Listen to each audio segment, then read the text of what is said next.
Hello, welcome back to GymInvention.com. My name is Justin Stubbs, and this video is a stretching video. So I'm going to get right into it. Stretching, basically kind of a very light warm-up or a very light cool-down. You could stretch between strength training sets. Stretching is good anytime and every time. You've probably heard people say to stand up at work and stretch when you're in your chair. I know a few of us do that, but there's a couple schools of thought that you should stretch before a workout or after. Guess what? Who cares? Stretching is good whenever. It's not really going to wear you out. That's why I say the more the better. The one rule about stretching is you want to try and hold a given position for at least 10 seconds.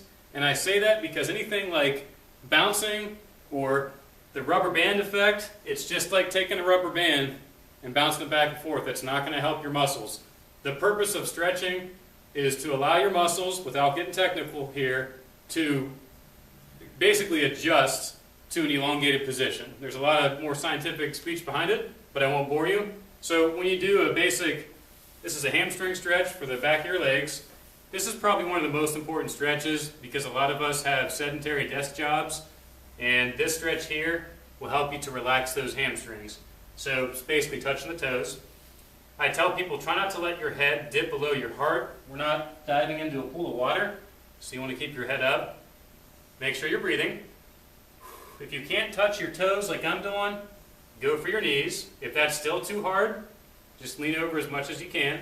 But the idea is you slowly work your way down until you can get to the floor, and then you can get your fingers on the floor, but that's a hamstring stretch.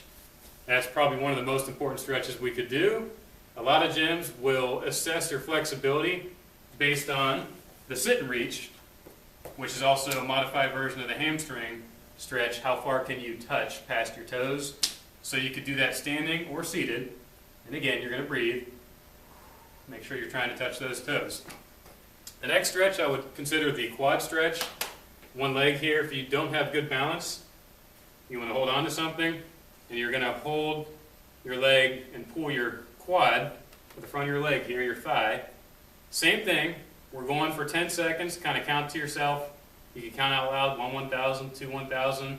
The idea is, I tell you 10. If you hold 5 or 6, even better. Same thing. But shoot for 10. And that's basically a quad stretch there. Pretty boring. This video is not very exciting. But it is important because this is something you could do any point in the day, anywhere you are. This is not a workout. You could do this in your work clothes. You could do this in the subway. You know, you can't really do it in the car, but you could do it in the middle of the street while you're walking to work, whatever. So from the side, you've got hamstrings. And from the side, quads.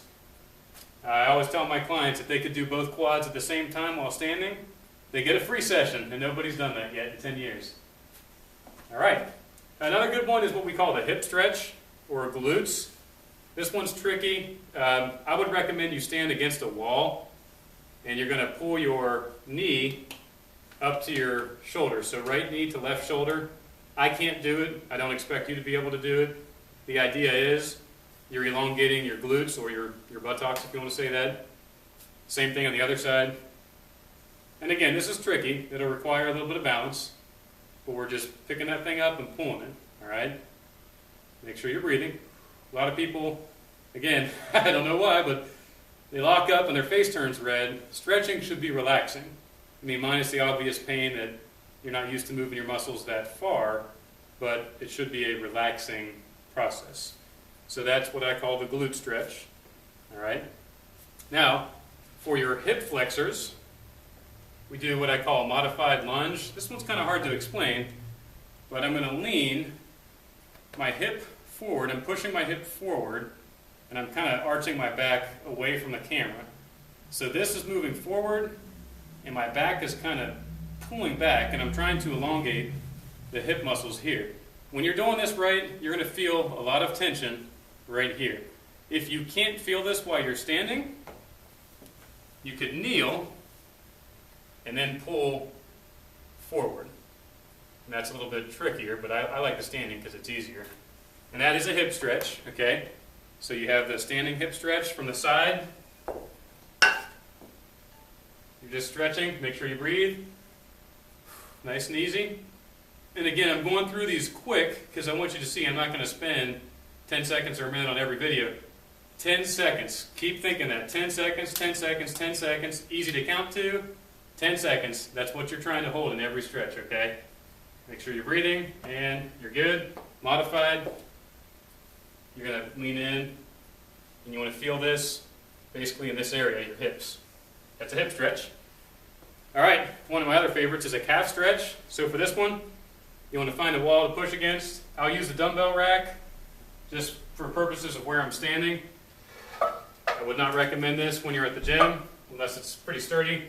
I'm not putting a lot of pressure here, but the idea is, imagine this was a wall here, and you're just going to push into the wall. You'll see I have my trailing leg is up, I'm on my toes, and my front leg is flat, and you should feel the stretch in the rear calf here, okay? That's a calf stretch. And same thing, you'll switch sides.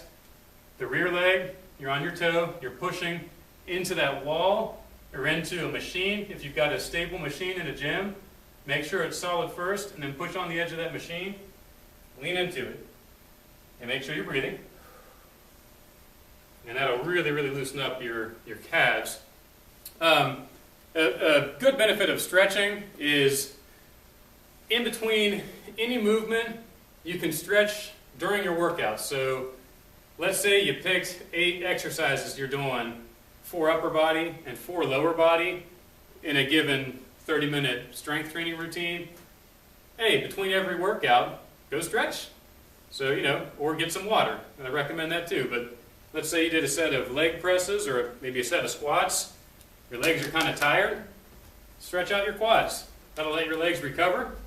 Then you come over here, you do your shoulder presses, and then go for your hamstrings. Stretching is always good to do in between sets. I've had plenty of clients do that. They love it because it's a win-win. You're getting more flexible and you're resting, and that's preparing you for your next set whenever you're doing your strength movements. So we've got basically your lower body. Another one I like to do is what I call a kind of a groin stretch.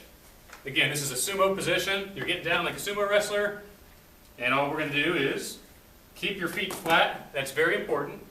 And your hands will go on your inner thighs, and we're slowly going to push those knees out. So it's kind of tough to demonstrate when you're not in person, but if you can't see this, a modified version is one side or one leg at a time, and you're going to lean away, kind of like you're doing a half split. Keep this foot flat, and you should feel the stretch kind of upper groin area in this area for me, and you lean into it. You might see a lot of baseball players, soccer players, football players doing something like this on the sidelines. Again, don't bounce back and forth. You're going to hold it 10 seconds. Breathing, very important, okay? That's your lower body stretching.